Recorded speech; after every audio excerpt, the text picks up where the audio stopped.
Wow, another week is over, and here we are again, letting our hair down, what hair we have, and enjoying a bit of tipple with friends, trying to solve the world's problems, discussing things we know nothing about.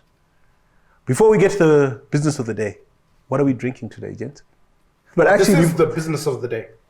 good point. But actually, before we get to the drinks, Mkanye, are those ice cream colored pants? Well, And are you not wearing socks? It's spring, George, and in line with the theme, I thought, I color block and salmon pants would... Salmon? Yeah, Is there a color called salmon? yeah, there is. Oh, okay. And I thought it was appropriate. So, yeah, I'm celebrating spring and happy spring to everybody who's watching. With no socks. Somebody corrected me about, I shared that idea of celebrating spring, and I was told that in this part of the world, We have two seasons. we just have summer and winter. We have a very short spring. It's September. So it's only 30 days, but it's there. And how you can tell is just when you look at nature, when you look at the flora, our trees actually change and you get these beautiful colors. And The jacarandas. Not just the jacarandas, but the msasa. We call it Fumvudza in Shona, actually. Oh, Into Asayendewele. all right. Okay. But anyway, we That's won't so let it's you... It's just beautiful. So I think it's just celebrating that. We're coming alive again. And that's why we live in these parts of the world. I think it's just beautiful. Yes, I always wonder when I look at some of the horrible weather in these northern winterly parts of the world, that people actually live there. Anyway, what are you drinking, Mrabat? Yeah, so it's Papua New Guinea. One of our friends, Wimbai, was kind enough to sponsor this. It's Mount William and from coffee from Papua New Guinea. Where is that? They play rugby there, right? Yeah, they do. I think that's all I know. I think New Zealand, it's a little island off the coast of New Zealand, Australia. Okay. And yeah, So basically in the they've middle got of the nowhere. highlands. Yeah. Yeah, anyway, And so that's what we're going to try out. And so far, I Not think it's we, good. you. Well, George was... I had some in Oh, there. you did it. Okay. Yeah, very flavorful. What did you think? I thought it was a bit light, but I enjoyed the flavors. Certainly something I would do as a late morning, early afternoon coffee, but not first thing in the morning. Kind of Late coffee. afternoon, I tend to agree. It's not too heavy, but it's very smooth. Yeah, I enjoyed it. Never heard coffee being described as smooth. But Yeah. Well, Yeah. no, I enjoyed it. Thanks to Wimbai with a W, not a V. Thank you very much. Cheers. And a boy called Wimbai, not a girl. And it's a boy. yes, it's a boy. And he's a boy. Eats. Anyway, Shumba, what are we having? As always, this side of the bar is much more interesting than that side. Today we're going to have a rusty nail cocktail, which is it's a very simple cocktail. It doesn't require a lot. It's ice, sliced lemon, a shot of Trambui, which is Scotch-based liquor that is made with heather honey, herbs and spices. So it's rich with flavor, which is why Maybe you it's should pour as you speak. world famous cocktail mix. Comes with a cork. Our producer thought it was a good idea. Not for as us. strong as last week. Do you want to smell it? You won't even touch it. It's sweet. You're puritanical. Well, it's not even. got heather honey. Yeah. So apparently heather honey is the Rolls Royce of honey.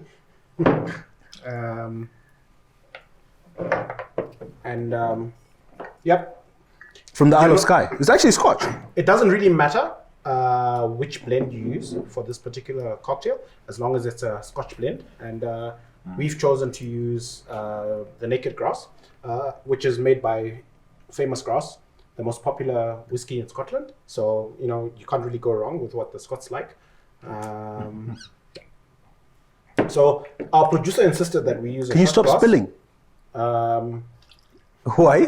to be a bit disciplined about our consumption. He doesn't even drink. What say does he have in this? He doesn't really.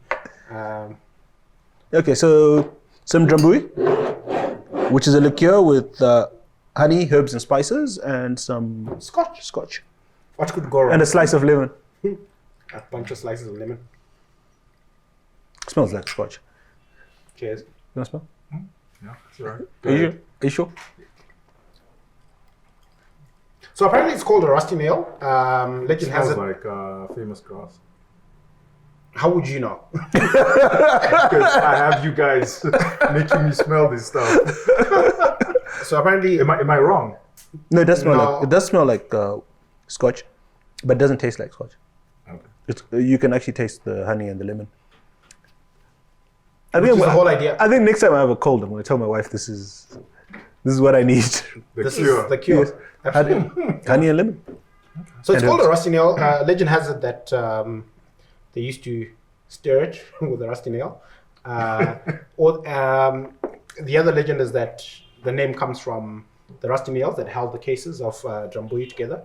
But I suspect so. It was quite popular in the 1960s. Apparently, Frank Sinatra and that crowd used to drink a lot of it, and their fans loved it. And but then it disappeared from the old stage. You won't find it in most cocktail bar menus, but it's making a comeback. And I suspect, I was telling George earlier, that the name Rusty Nail will probably be associated with how you feel the next morning. No, but it's quite smooth. But before you go on, speaking of Frank Sinatra, it sounds like you're about to break into a ballad, so we're going to cut you off there. There was a lot in the news this week. Very, very interesting news cycle. So we're going to try and go through as much as we can, pick some of the big stories, and see what we can unpack from them. I think for us, top of the news cycle is Mutuli says he's working on a debt plan. Arrears clearance plan. What are arrears? Well, we owe a lot of people a lot of money externally. But I thought we sorted out IMF, which is why we're entitled to SDRs, because we cleared our arrears. No, So- even I know that. You don't need international to tell you that.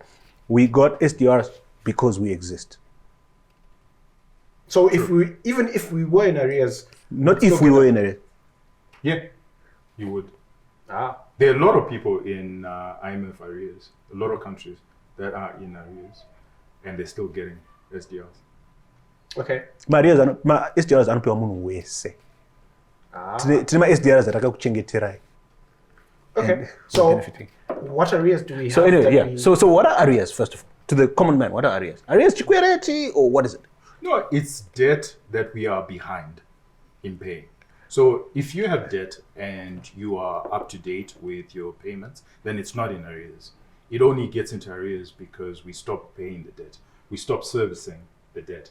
And we're looking at I think News and Ox did a very interesting article last week, Friday. I don't know if you guys were... Don't even know who News and Ox is. Okay, well. But it's a publication. Yes. It's that you a consume, news- yeah. Uh-huh. Yeah, and they reckon it's above 20 billion. That we are US dollars behind on. That we are actually behind on. Okay, so My estimate was it's above 19 billion. okay, 1920. So Yeah. we're behind on a lot of debt. We are. But this is all in hard currency. And as an, This is the hard as an currency. entire country, we generate, what, 5 a year? 6 Six. Six-ish So, in gross. informal channels anyway. Yeah. So if we didn't do anything else with our forex, it would take us 6.5 years, 3.5 years Thereabouts. to catch up with our arrears, assuming we No, do no, full- those aren't arrears. those Those aren't- are that's the total amount that we owe. So how much are Remember, our everything arrears? becomes due. Okay. Everything becomes due. All right, fine. Rabbit hole. Let's avoid the rabbit hole. So we owe 20. We generate about 6 a year. Why? So now Mtuli wants to make a plan How much pay actually this. would it take us to to get up to date. be up to date? I think at this point it's safe and probably reasonable to say that it's a lot of money. The last Lima negotiations were that we had to pay, I think, $1.5 billion, which was really to service because it's there's a waterfall. So you have to service the World Bank, IMF, and ADB. IMF, we no longer have a debt with them, but we have. We don't have ADB. arrears. Yeah, we don't. Or any debt. We've actually paid off our IMF debt. Oh, really? Yeah, we've paid off. That was during the GNU. We paid off our IMF debt. Oh. So Good resource. So we're left with the World Bank debt and the ADB Bank debt. So the idea is, in your waterfall, what you need to do is to pay them, and then once you've paid them, then you can access More money from them. More money from them To and pay from the other everybody guys. else, to pay the other guys. But the danger that we are in is we are in what we term a debt trap. And there's a technical way of looking at a debt trap. The interest rate that you're paying on the debt is now faster or higher than your growth rate, your GDP growth rate. Then we term that a growth rate. The other technical A debt trap. Debt trap. Debt trap. The other technical bit that we need to keep in mind is that from a constitution perspective, we are not supposed to owe more than 70% of our GDP to external creditors. But now we do. So our GDP around 17 billion. 17, we owe, So we shouldn't owe more than about 10. yeah. But we owe more than that. We owe almost double that. Yeah. Okay, so a plan has been tabled. No, it hasn't been No, tabled. it's, He's thinking about it. He's thinking about it. But I think it's a He's just simple told us that thing. he's thinking about it. There's no way we can get out of the debt problem unless we get some sort of debt forgiveness. Okay, so we owe about 20. We need to get down to 10 for it to be legal. Okay, we owe about 19. We need to get it down to 10 for it to be legal. For it to be sustainable, for us to have long-term growth, we need to be owing around maybe 5, 6, so that we can then access more debt. And we should actually pay about 15. Yes. But we earn 6. So if we didn't buy whiskey, we didn't buy the medicine, country. we didn't buy petrol, we would need 3 years to pay it. I think We need 3 years to get it from back a to 6-year-old perspective, I think yes, you're right. But countries don't work like that. no. But yeah, you're Hypothetically, right. you know, Hypothetically, you're just looking at the multiples, and you're right. But if you had a blank check to raise money for Zimbabwe, how much do you think you could raise? you've asked me this question before, When you owe, and you didn't like my owe answer. $20 billion, who would lend you money? I think people would lend us money under the right terms and conditions. So this is why I'm giving him a blank check. I'm You've saying only- So under How much of this stuff have you been drinking? So the only people we just open the bottles. And you're already in Cloud Cuckoo land. So No, if you look but at seriously. Afrexim Bank debt or private creditors or the Chinese, anyone who's owing us anything or anyone we've borrowed from, what they're doing is they will securitize. So they are saying, actually, we can't give you a blank check because it's impossible for you to pay us back. But because you really need money and you've got gold that we need, you've got tobacco that we need, we're going to securitize your tobacco or your gold. In other I words, think you're misunderstanding. In other my words, we're question. going to take your My stuff. question is, if you have a blank check, I'm not from There's a no- credit- okay, not from a creditor. Okay, I'm saying I'll answer your question. I get your question. So, if you have a blank check and you borrow, you will borrow 15 billion, No. reduce the debt, and start again. Restructure the debt. Basically, that's what you'd have done. Yes, you Yes. restructure the So I'm saying, But it's impossible. and for if you to can do grow. that, if you can restructure it and raise cheaper debt, longer tenure debt, doesn't that make sense? Yes. even if- but who's gonna give you this chance? So you don't. So okay, let me put. So it this way. look at it this way, Rufaro. The reason we have this huge arrears problem, and correct me if I'm wrong, you study the national accounts, but I believe there's some creditors we haven't paid for a decade. Yes. You've owed people money More for than 10 10, years, 20 years. and you haven't given them a penny. I'm well aware of that. So why would Why would anyone then give you a I'm blank not check? being wishful or pursuing You are- a fantasy. What I'm saying is, if we woke up tomorrow morning and we decided we were serious about addressing this debt, and we wanted to create a framework for dealing with it, what would we do? If This, you had a but, that's, black check, but that's the point that Tinashe and I are making. That so what Tinashe is saying, seek forgiveness. I'm saying if you're not seeking forgiveness, seek restructuring. But I would add that if you look at Nigeria in 2000 and I think Gozi, the new WTO, she's the one who structured it for Nigeria in 2006, 2007 under President Obasanjo. And they got 70% of debt forgiveness. It just gives you a lot more leeway. And if you had an opportunity for your debt to be forgiven, why wouldn't you take it? Well, do we have an opportunity? Last week we spoke about Zambia. What happened when they had their debt forgiven? Okay, so They started again and got into a worse situation, didn't they? yes, and the point is there's steps to this, right? You can't do just one thing and then expect that it'll be hunky-dory after that. But we're saying if you can restructure, if you can get debt forgiveness, and then if you can then have a program that ensures that your debt never goes up again, then you've got a sustainable path to So this is kind of the way normal people would approach their debt, right? You find yourself in a spot of bother.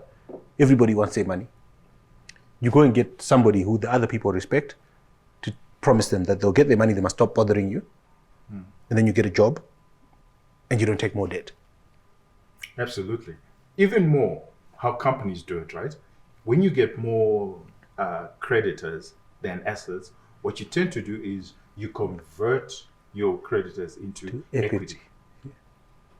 Right? What does that do? But at a national level, what does that mean? How does a creditor have equity in a state? We sell ourselves. Well, get the point. Debt forgiveness is part of it. It's turning the creditor loans, the debt, into zero. You no longer owe. So I think that's what's important. But isn't there moral hazard there? Because why would anybody wake up one day and say, you know what, Tinashe, that money you owe me, that's okay.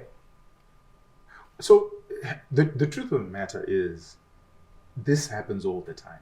So there's nothing unique about debt forgiveness, right? Macron, we've talked about this, said, yes, we will forgive debt. Zambia will get, second time around, some of their debt will be forgiven. But there are conditions. There are preconditions to why the richer nations would forgive your debt. And so isn't the wiser path to reform and just pay off your debt and not be beholden? But no, this comes back to, so you want to pay off 15, but all your income is 5. So realistically, you probably, if all your income is 5, you can probably only allocate about 500 million a year to debt repayment. So this is a pretty long and arduous road. And you haven't included the interest. Because when you look at some of our loans, Afro-Zimberg loan, we're being charged north of 10%. How does a country borrow a double? But I think interest rates. Risk. I think you guys are being the risk because you owe a lot of people, and whoever is giving you money reckons that it must be profitable for them. I think you guys are being idealistic, and I think the reality on the ground is that, like George mentioned, we've done 10 years without paying many of these creditors anything. So the sense I get from what you guys are saying is that the creditors have all the leverage. But I think that by being delinquent for so long, we actually have a bunch of leverage as a country where we can say, you know what, guys? If you want us to pay you. It's been 10 years. You haven't seen anything. Okay? But we want to regularize our affairs. We want to be honorable. Let's have a discussion. This is a good point for us to go for a break. Noses must be powdered. Drinks must be topped up. Wait, how's your drink lower than mine? Anyway, we'll be back in a couple of minutes.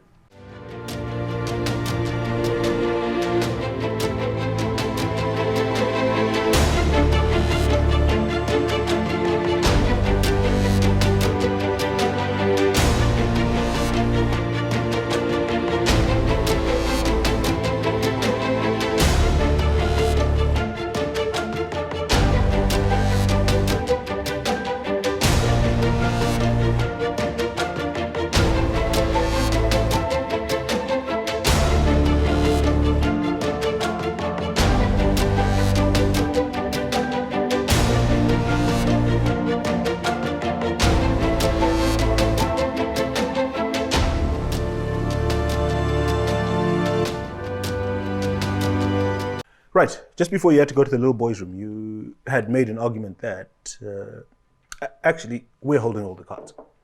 If these guys want to if these guys want to see some money from us, holding all the cards. I think that the way you guys were characterizing opposition, it's as if we have zero leverage, and I don't think that's the case.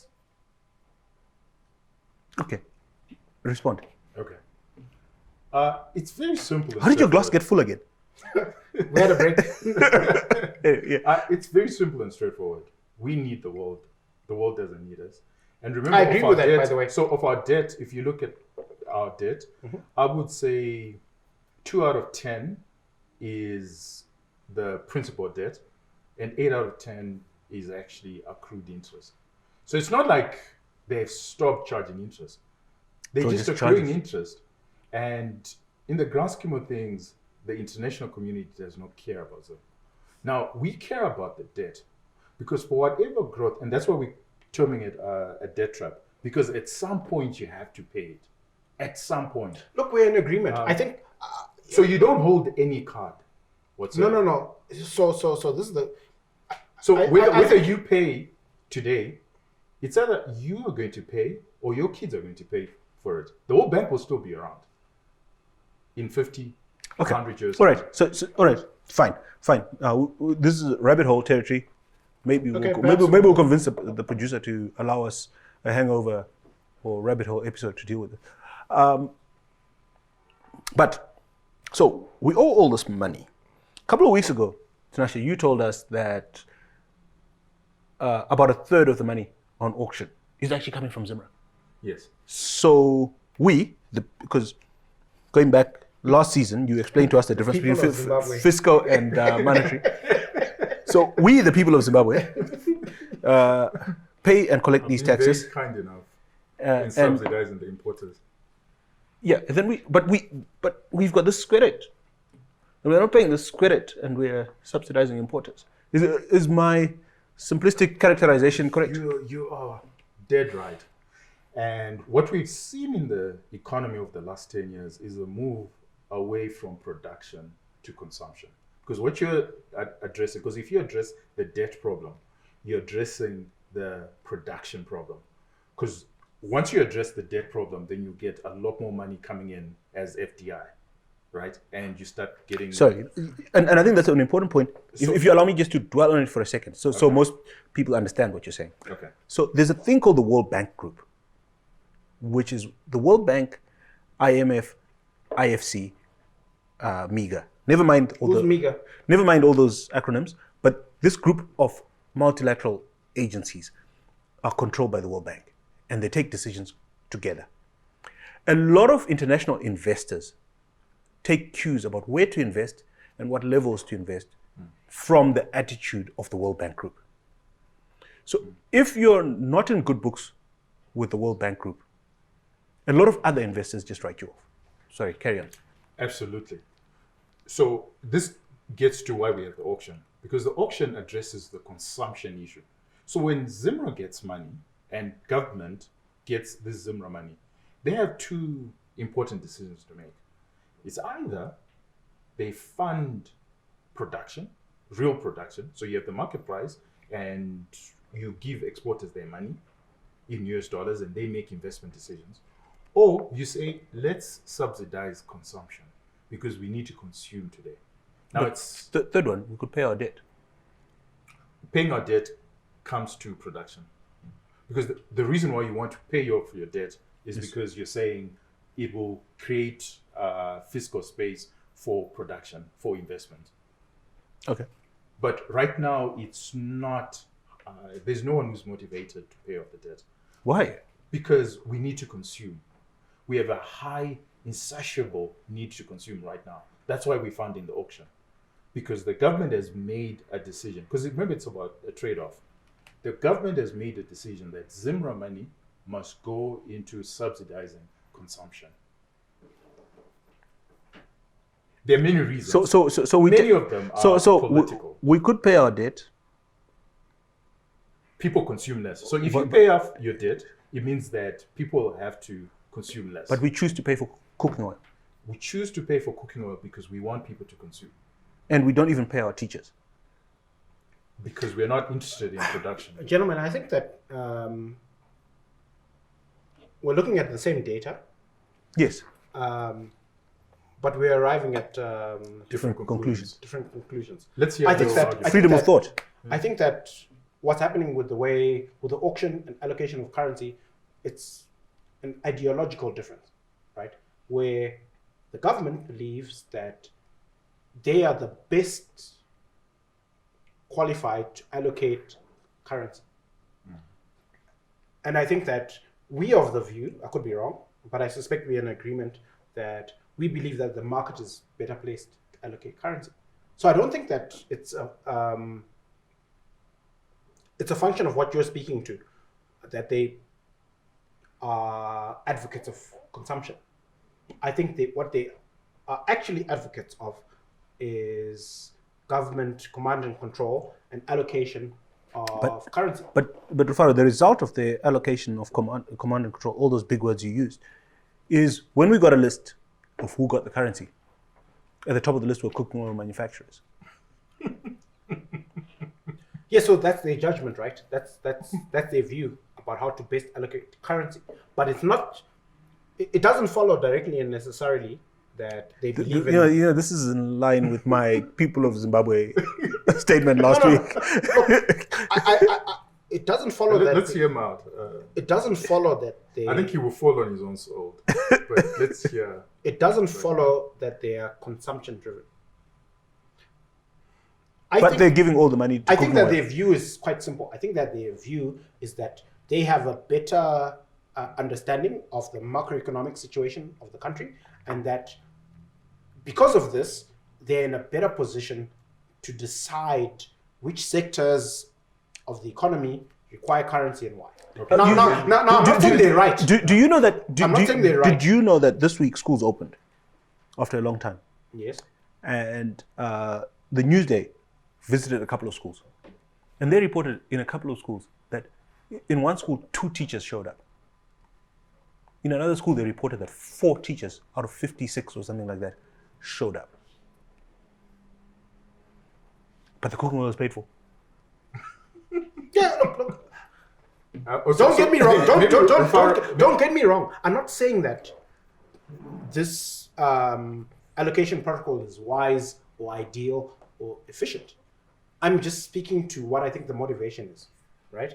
I think that they believed that they're in a better position to allocate currency than the market. Okay, and they're obviously wrong. So the good thing about economics is that they've simplified a lot of these arguments.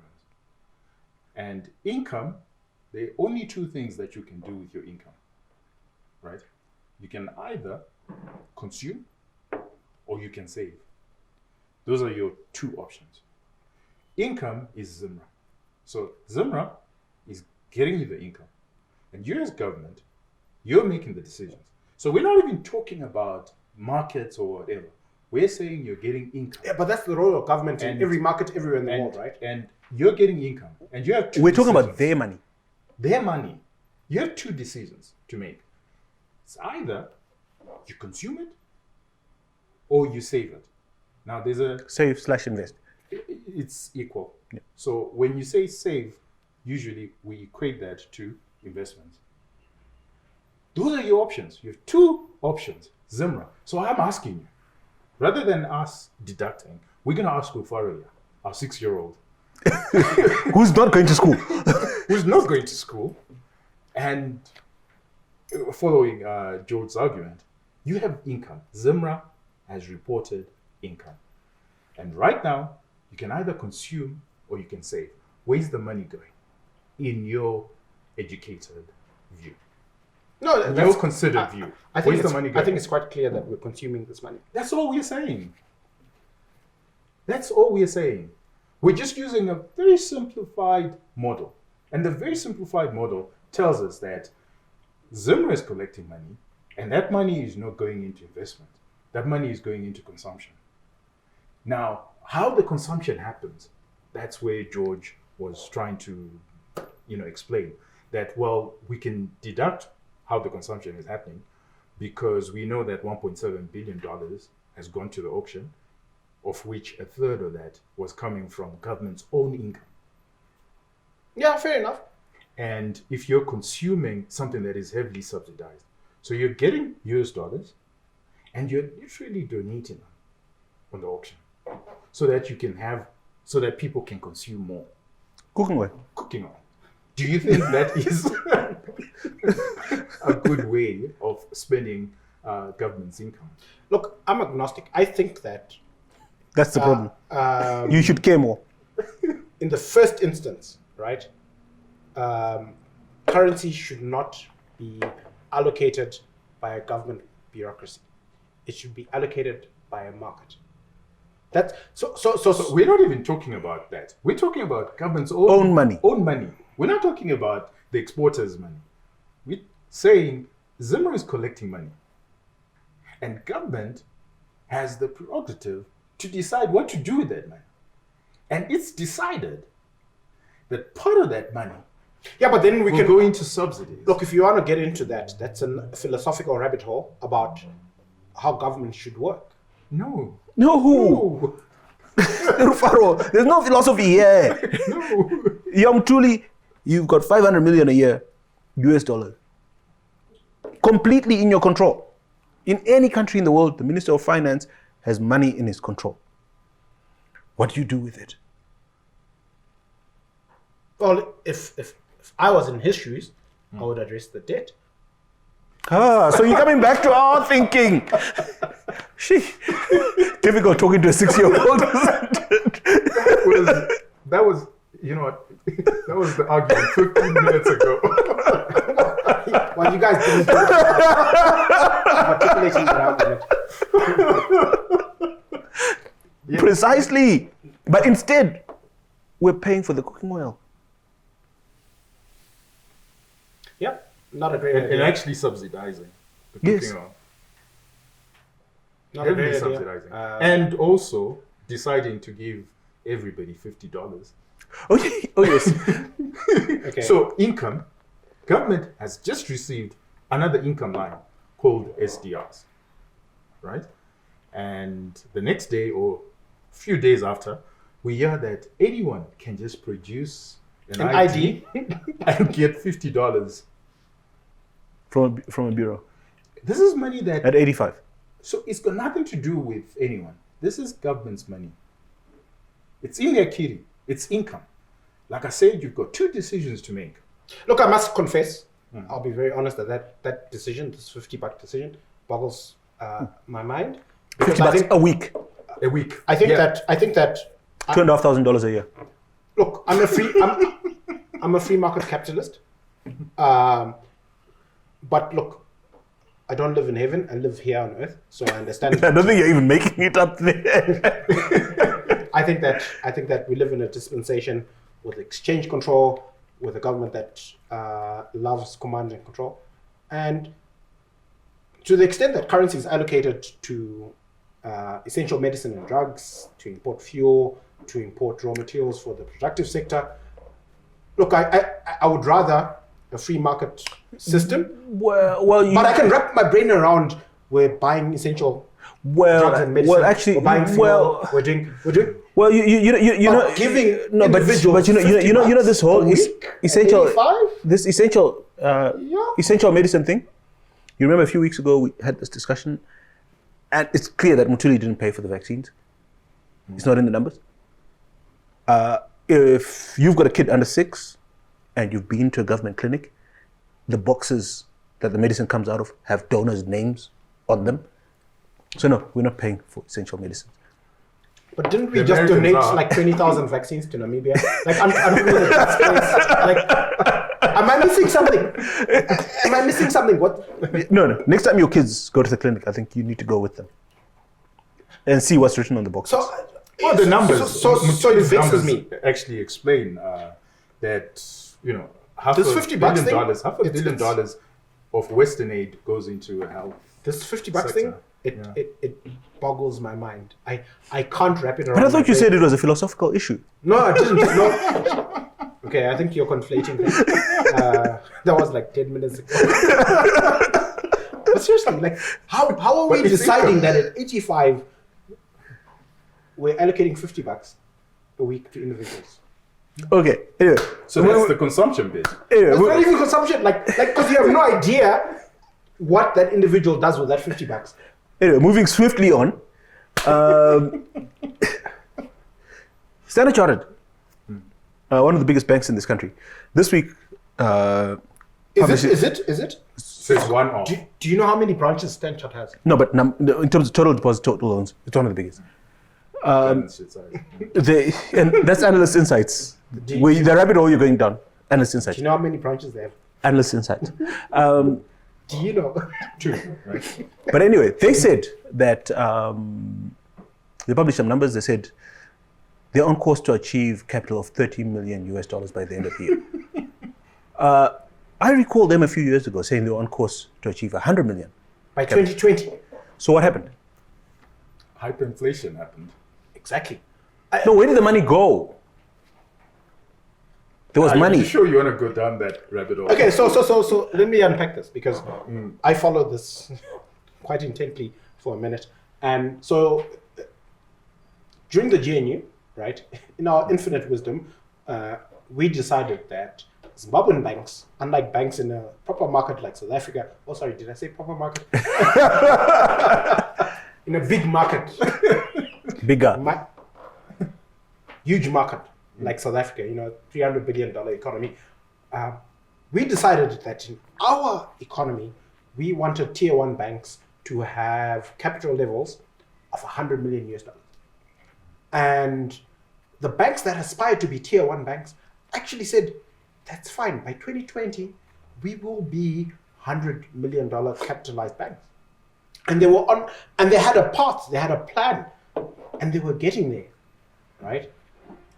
And then obviously, things changed. There was hyperinflation, and there was one-to-one gauge gear. There was some other interesting, macroeconomic developments. Gymnastics. And today, our aspiration for tier one banks is for them to have a capital level of only $30 million.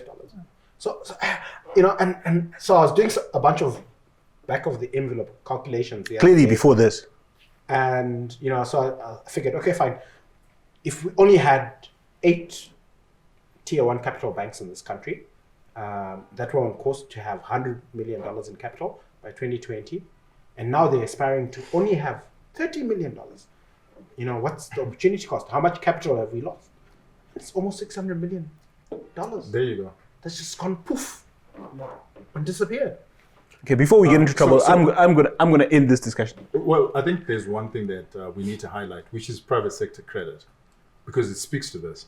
That when you look at during the GNU, the private sector credit was $4 billion. So this is what the financial services sector was lending into the private sector, into business. And that has now dwindled depending on which rate you use. But if you use the auction rate, that's $1 billion. If you use the other market rate, the real rate, it's 600 million. But so if you think about it, the market has shrunk. The private sector credit has shrunk. Now, if you are an economic scholar like myself, and you've read Joseph Schumpeter, he says the single most important thing in a capitalist society is credit. It's financial intermediation. Now, if it has shrunk, going back to your opportunity cost, if we're looking at the GNU, so you're looking at end 2013, you're looking at it was $4 billion. What do you think it would have been today? 2020? No, I think what's okay. interesting. We've got to wind this up. Let's hear his point. You're gonna get me fired. Yeah, that's okay. Okay, be quick. You're not indispensable. we learned this lesson in Zambia. So what I find fascinating about this transition, right, is we have regulators who are speaking to the primacy of Zim dollars, right? And yet today, tier one bank capital levels are in US dollars. They're not in dollars. No, right. This is another rabbit hole that will get us in trouble. Give us a couple of minutes to actually try and maybe give this guy some water and water him down. We'll be back just now.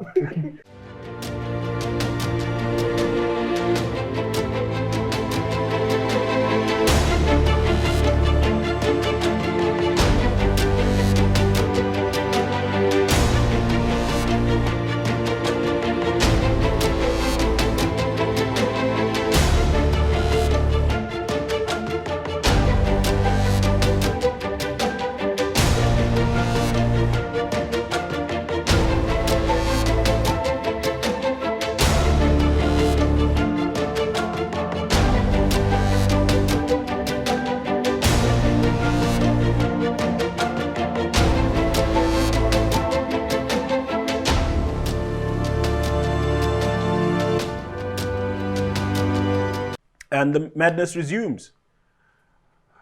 Going through the rest of the news this week, quite a few interesting articles. We're going to try and whiz through the rest of them, squeeze in as many as possible. Starting with news that farmers' associations agree with the PERMSEC that whoever hasn't paid back their command debt must get their farm taken away. I totally agree with that, and I think it's a welcome development, especially from John. And I think he comes from the private sector. And I think he's quite serious Which about John? this. Basera. Okay. Yeah, I think he's quite serious about this, and it's the first welcome remark that I've had around command agriculture for the last 4 or 5 years. And I think we need to get it in our minds that agriculture is a business. Nobody's doing it for Charity. For charity. It's not charity. It is a business. Or for patriotism either. Precisely. And I think that farmers need to get to understand that Okay. they need to pay back. I'm So going to cut you off because we've got quite a lot to go through. Yeah, but okay. I wanna It's like herding chickens. agree with Tinashe, but put a caveat on what he's saying. I think it's fantastic that there is some seriousness about being paid back what has been advanced to farmers. But I think that using the letter of using allocation of land as a mortgage or security, I think that's a bad idea. I think let's But separate. wait, No, okay, this but was- isn't this exactly what everybody's been screaming for? That securitize the land, and isn't No, I think this? these are two different things. This is an input scheme. here we This go is down a command rabbit hole. agriculture. It's not where you rabbit were hole, given- I think. where you were given inputs. And you have to pay back. And Against you the have to pay government back. guarantee. And I agree that doesn't- you have to pay back. It's not about the land. It's about the inputs. Exactly. So I'm your saying- offer letter should not be at risk. They should just collect what is due to them. Well, because But isn't this the offer letter tantamount- is from the it's a public offer letter, right? It's a government owned Piece of land, and piece the of government is land. guaranteed your debt. So isn't this the same as a mortgage? The government is saying, Yeah. "I'll guarantee your debt, but if you don't Within pay, that realm, I'll take I think it's a your good land thing. back." Although what Trufaro is saying is that It can be it can be abused. Yeah, but So- I'll so let- concede the point. I think Tinashe is right. Can we? Okay. Anyway, agriculture. Moving on agriculture. All the climate scientists in the region reckon it's going to be another good rainy season. Good news, Yeah, it's always in these Fantastic parts of news. in these parts Great of, news. especially considering Well, it even depends if no. we have too much rain, but I think a good rain season is always a good thing. I mean, even the World Bank says economic prospects are better when we've got a better rainy season. There are people who take the World Bank seriously. Yeah, I think it's less to do with the economy. It's when we have a drought, it means you have a lot more people aid dependent, and we import more food. So when it rains, it means you have less people demanding food. And less That's import. a good thing. So it doesn't necessarily equate that a good rainy season it's Here's my 2 cents. increase in GDP. I think it's fantastic that the outlook is positive for the rainy season, but I think that we should be a little bit conservative given that we had a great rainy season in the current season, and we had amazing forecasts of 2.7 million tons of maize, which But in fairness, have failed to interface with reality. the, And that's okay, but it's better than a drought. But I'll tell better you what than as well. drought. After last week's episode, I had a few interactions over the weekend over a few drinks with other people involved in agriculture. And interestingly, quite a few people had different perspectives on the harvest. They pointed out quite a few factors that perhaps we'd ignored. Number one, that actually you only have to deliver to GMB what's contracted. So anybody who's had a fantastic season has kept the surplus or sold it elsewhere. They've also commented about an increase. I thought it was illegal to sell maize to anybody other than GMB. Yeah. But it's not illegal to keep it. And you can Yeah, sell so it. this contracting to other people, what does You that- can you actually. know what I mean? Okay, I you think can sell guys, it. you're going down a rabbit You can hole. sell it to stock feed manufacturers. But also, they pointed out that on-farm storage has improved quite a lot. So, I mean, the basic message. That's all factored in, but I think we're going down a rabbit hole. We can Anyway, move on. Nash is It's concerned not just about rabbit holes. Anyway, What's still it on that- still on agriculture. Hemp production is up. Well, We shouldn't spend too much time on agriculture. I think it's what's good about who's agriculture. anchoring the show? Hip production is up. Good news or not? Good. I think it's great news. It's great news, but it's not fantastic news. Well, the point that people. Oh my gosh. Are you seriously saying that good news is not fantastic news? Is that your story? I'm saying that the impact of a good agriculture season Uh-huh. is not necessarily true that the economy grows. So we could have a fantastic. You're But there's going good on a news. tangent. Is it, So you're going down a rabbit hole. no. You're being so gratuitous. Is it not good news? No, it's good news. Thank you. Okay. But all I'm just No, there's my no need for a caveat. but. No. It's a caveat because remember a lot of people reckon that a good agriculture season means. But you've made that But point we're not already. even talking about that. But you've made that- you've made that We're point talking- already. He's talking about something very specific. He's talking about Yeah, no, it's a production. good. It's good. It's So good. are there any buts there? It's good. Thank Thank you. you. A lot of good news coming out of mining. Some old mines coming back into production. Murowa, the oldest diamond mine in the country, says they'll double production. We've heard a lot of news about increases in gold production. We're in a commodity boom, and this is the time to increase our production. We need more of that. We need Zimpla's, more. Unfortunately, we haven't increased as much as we should. We should have doubled our production base, especially during a commodity boom like we're having. If you look at what's happening in Zambia, they've No, really but you know increased. what? As a Zimbabwean, the way I look at the world is I will take the good news, right? So if we're producing more diamond, if we're producing more platinum, if things are better than they were last year, fantastic. I'm not going to put caveats. okay, but you agree, it's good news. Fantastic news. Good news for me. Also, you shouldn't put any caveats. That's interesting. Why put caveats? Gentlemen, That's interesting. Gentlemen, calm down. That's very interesting. Calm But down. Anyway, go ahead. No, I'm just pointing out Okay, that's very interesting. fantastic but- news for me personally, Go and ahead. you know I am very passionate about the education sector. Schools are open, That's good. news. a bit That's actually chaotic, good but news. kids are going back to school, and there's a plan to end the school year by December. Good news. It is. I do not see any reason why anyone who's below the age of 14 should not be in school. Okay, so 15-year-olds are okay. Well, if you look at COVID and what the age groups that are affected by COVID, Okay. right? We should have our schools open. And that is good news because a lot of our population is young and they need the education. Remember, out of Zimbabwe, the only thing that is good coming out of Zimbabwe. The are only the thing kids. good coming out of Zimbabwe? Are you serious? Yeah, Did you the just only say thing that we export that is worth our while is our education. Oh, we export gold, we export platinum, we export We make more from our cotton, kids. We make more from our tobacco. kids. We make more from our kids. No, but that So doesn't mean that's education the only is good thing coming out of this country. Okay, you guys. Okay. Okay, this is a good time to kind of. All right. So let me give you perspective. Gold mines were not closed, right? And they keep on exporting. But why were schools closed? Our kid factories. Our kid factories. Why were they closed? Look, I think So explain to me. So if both are good okay, news, so and so you you know didn't what? you didn't close the mines, why did you close the schools? I will concede the point that globally,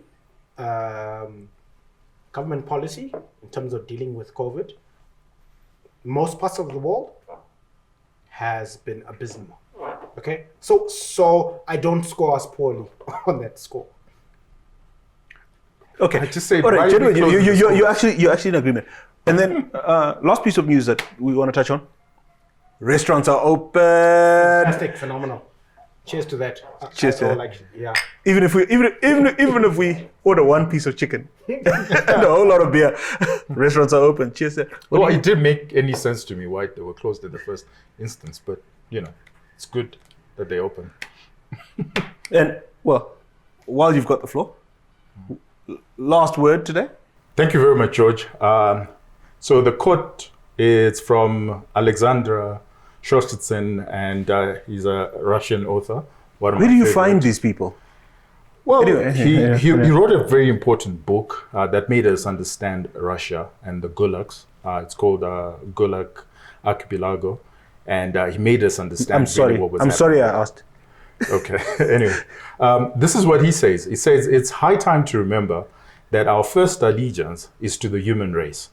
And the human race broke away from the animal world through thought and speech.